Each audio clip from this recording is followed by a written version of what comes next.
Morning, everyone. Listen, I'm going to try and do something today that you have never seen before. Don't laugh. This is pretty... I'm going to give my whole presentation while riding this bike. Health and safety say I can't do it. Sorry. I'm just going to have to talk to you instead. How does this clicker work? A little bit about us. I am the author of something called the Social Media Sustainability Index, which has been running for 5 years, and we look at 450 global companies to see how they communicate sustainability using social media and online. If you work for a company, you could well be on that ranking. I also run Sustainly, and Sustainly is a membership site that tries to help people communicate sustainability effectively, looking at issues, innovation, risk, and storytelling. We've built a database of nearly 1,000 case studies to help plan journeys for agencies and companies. Now, social media and sustainability. Also, I move around quite a lot, and I normally do that just to keep the people filming on their toes. But if it's distracting, I'll just try and stay here a little bit more. Why do I believe that social media and sustainability are so important? Well, let us take us back just 11 years to the birth of Facebook. And keep that in mind. That's only 11 years ago. Something like Twitter wasn't even born then. YouTube wasn't even born then. And yet, in 11 years, our world has been completely turned upside down in terms of communication, in terms of relationship of people to governments, to media, and to companies. What the birth of social media did, it gave everybody the power to publish. And that was a very important power. So, why does that matter? Well, if you're a company, who used to control the information? It was those people with the power to publish, right? And companies, much like governments, much like big media organizations, stood on high. And they would take and they would throw down ideas and messages, and they would like to message people. That was good, wouldn't it? And you'd create big campaigns, and you'd throw that out and let the people kind of take it all, and you didn't have to answer to anyone. Well, this was companies of old. This is companies now. Now I really annoy people, because this is what companies are like now. They're here. They're with you. They're with you. They're with you. They're right in the mix. And it's really a bit scary, I've got to be honest, because you can talk to me. If I say something to you, you can come back and say, you're full of it. So I'm going to go back up here now, so people don't say that quite yet to me. But that's what has happened with social media. It's given everyone a voice, and it's made the people who used to have control very nervous. And it's taken companies a long time, 10 years, to get their heads around that, to change from a big campaign mentality, big advertising, into something much more experiential, much more touchpoint, much more, to use the cliche, conversational. So this is what happened. First rule of a social media presentation, put a cute kid in there, because then you at least win half the room over, okay? They'll say, he's just not very interesting, but he puts cute kids in there. Everyone had their voice. Now, let's just get rid of this another preconception. We used to think of the internet, right, as this information superhighway. All information throwing down on this big route. Well, social media blew that out of the water.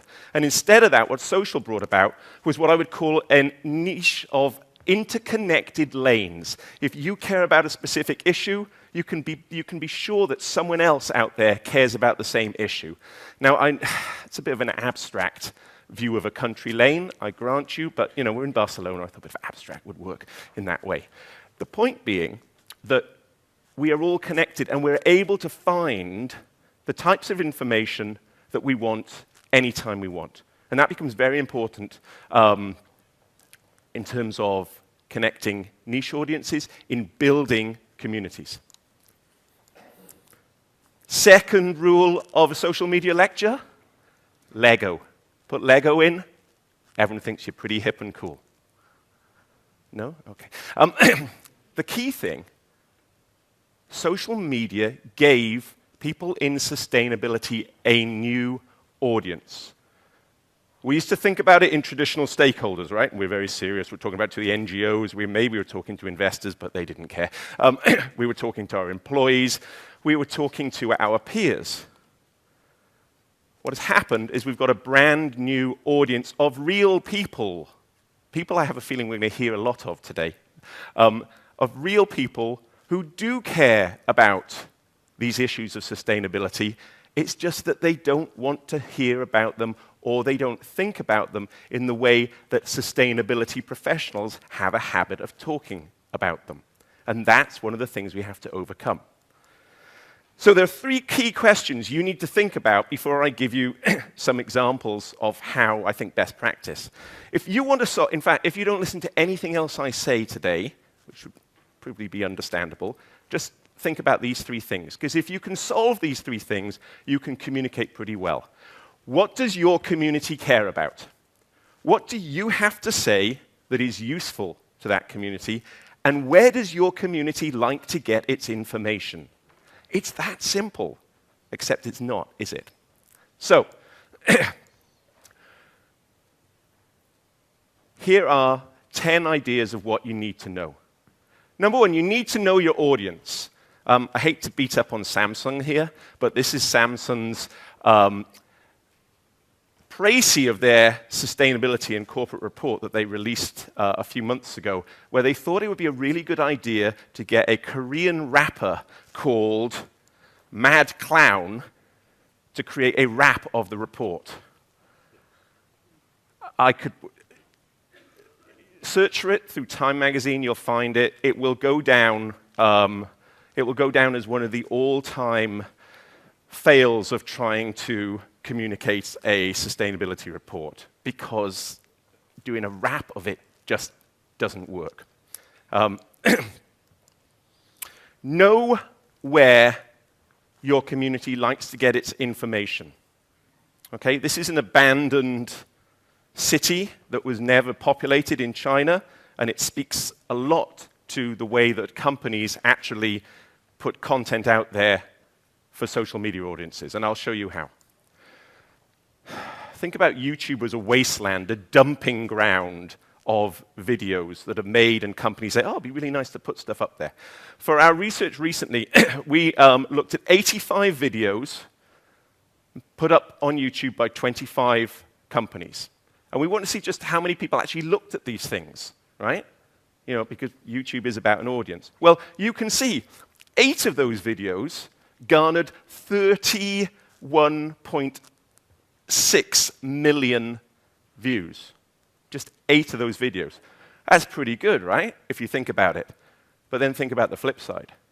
24 of those videos were viewed less in total than 11,000 times.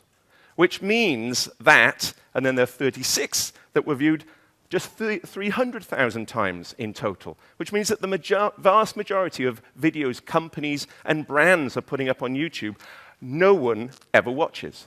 And there's a reason why. Because they are appalling. That's why. So, what about companies that do understand and know their audience? Well, this is IBM on Tumblr. And you wouldn't automatically think that IBM, big, you know, kind of data kind of company, would be the right sort of mix for this kind of what used to be edgy social network. But IBM Smarter Planet creates an enormous amount of infographics and visuals. And Tumblr is a really good network and has a lot of people interested in technology who like to share these visual elements.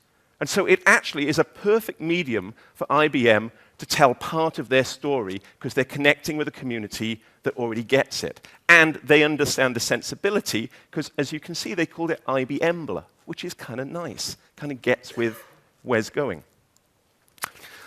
This is Dove, Unilever's brand Dove, using Snapchat to explore the issues of self-esteem.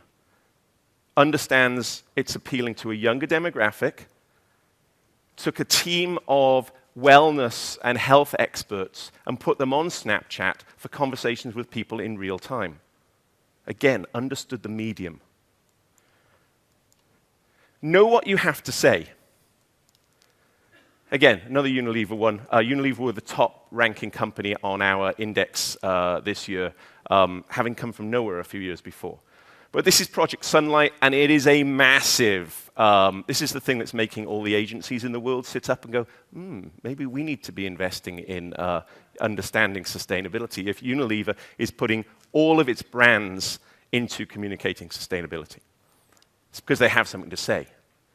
This is the Danish shipping line Maersk, which has appointed what I would call a magazine mentality of taking stories and looking deep in the organization for sustainability stories that it can then tell on an ongoing basis through its website and through its social media properties. It's understanding what it has to say, and it's taking it out there. Know your strengths. This is an old one, but it's a good one. You probably all know the Nike making app, right? This idea of being experts in understanding materiality, what goes into making sustainable clothing, and saying, guess what? We're not going to sit on that as a competitive advantage. We're going to give it away to any designers around the world who want to use that. That's showing the strength and the commitment of them as a company to communicate and to win over audiences. Know your weaknesses. All right, I could do a whole thing on social media fails. It's one of my favorite things to do. It's nothing better than seeing companies fall on their faces, is it? But this is a big one, because this was McDonald's McD Stories campaign from a few years ago, which could, in theory, have been a big success. Except, as nearly if any of you at the moment, if you're an agency or a company and you're planning one of those open-ended, go on Twitter and say, what do you think about us? Don't do it, okay? Just bad idea. Especially if you're McDonald's and you know that an activist group for animal welfare has just launched an attack on your supply chain the week before. Definitely not a good idea then. You have to know your weaknesses to play to your strengths. And McDonald's got it. Possibly also because, of course, their share price and their sales aren't doing so well. But you have to know how to be transparent. And so a year later, McDonald's came out with our answers, your food, or something, or your questions. I can't remember what it's called. But a really transparent and a really bold and gutsy use of social media, with along with doing kind of like mini documentary films, putting a team of McDonald's real people experts on Facebook to answer in real time people's questions about what goes into their food. It was very, very impressive. It was kind of scary if you were McDonald's, I would think, to have to go and do that, but bold of them to do it. Know how to be creative, all right? When I show this, and I showed this last week at a business school, this is Coca-Cola. The business school students were like, get out of here. This is, tell me what you think, if you can do all kind of a big get out of here type thing if you want. Coca-Cola obviously has an issue around sugar and tied to obesity. And Coca-Cola, like all the food and drink companies, are tying things to exercise, aren't they? They're saying, if you exercise and you do things in moderation, then, in this case, Coca-Cola will be fine for you. So, to prove that, what Coca-Cola did in a piece of experiential that then went on social was that they tied a vending machine of a Coca-Cola to an elaborate sort of kind of carnival ride onto a bike. And they invited people to get on the bike and cycle till they earned, by burning enough calories to deliver a can of Coke. And the average person has to burn, average time it takes to burn 140 calories is about 23 minutes. But there were some people on there, they were there in about 45 minutes, and they still hadn't got the can of Coke. It's a creative way of talking about something you need to in sustainability. You've got to be creative even when the topic isn't. Now, I know probably nearly all of you in this room are experts and kind of devotees of the Egyptian milk supply chain, Yeah? This gentleman in the back is, I can see. He's got it down. But for those of you who aren't, Danone created a really interesting set of infographics that took what had been the most boring story in the whole world up against some pretty stiff competition and turned it actually into an engaging piece of content. Know how to be useful. All right, this is one little plug. This is a piece of work that we've been doing using Oculus Rift and virtual reality to create employee engagement around sustainability. And we're working with EDF Energy in the UK and took what they had was an 80-page PowerPoint of sustainability training for their employees, and we turned it into a 6-minute virtual reality journey. And actually, people paid a bit more attention to the virtual reality than the PowerPoint. Not sure why. Know also how to be useful. So this is how Sainsbury's worked with Google to create the food rescue app. In Spain, probably just like in the UK, some 30% of the food we buy is thrown away. Sits in the fridge, we forget about it, gets thrown away. They created an app to help suggest the right type of recipes that you could use and how to make the best use of that food. Know when you need partners, right? When Danone, again, through Activia, wanted to work with the World Food Programme, it helped them just a little bit to work with Shakira, and also half the Barcelona football team as well, it has to be said, on a video that now has been the most viewed sustainability video, I think, in the history of us looking at it. And finally, know when it's right to prompt behavior change, right? People hate being preached at, but sometimes they're so dumb that you need to. So AT&T did an amazing campaign 2 years ago called It Can Wait about texting, and Volkswagen joined it with their own piece of kind of behavior change. And this was people went to a movie theater in Hong Kong, and the first thing they did when they sat down is they saw this video of people driving along the road, right? And then they got a text message, everyone in the room, and when they looked down and they looked up, the car had crashed. They were very shocked. I'm only doing this because normally in places I don't trust the Wi-Fi to play videos, but this place actually was pretty good, so I could have done it. And that they showed it was like mobile use is now the leading cause of death behind the wheel. A piece of kind of agitprop, a piece of preaching at people because sometimes it is the right thing to do. Now, finally, I want to kind of draw your attention to what happens when you change Keynote into PowerPoint. All the fonts and everything go and the casing goes. So never do that, okay?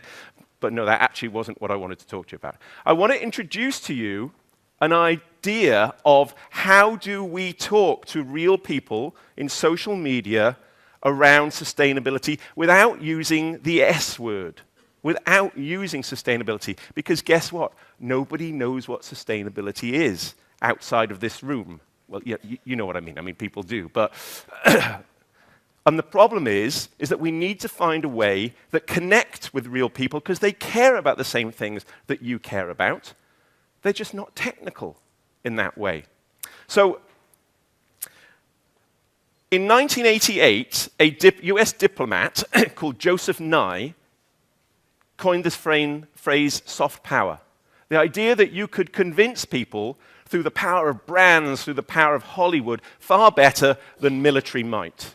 All right, so George W. Bush didn't get that message, but you know what I mean coming through that. I suggest that we can embrace an era of soft sustainability to work and to have the power with consumers. So this is Levi's doing soft sustainability, connecting with the skateboarding community by talking about community and helping build things without ever having to talk about it being a good, sustainable, social responsibility thing to do.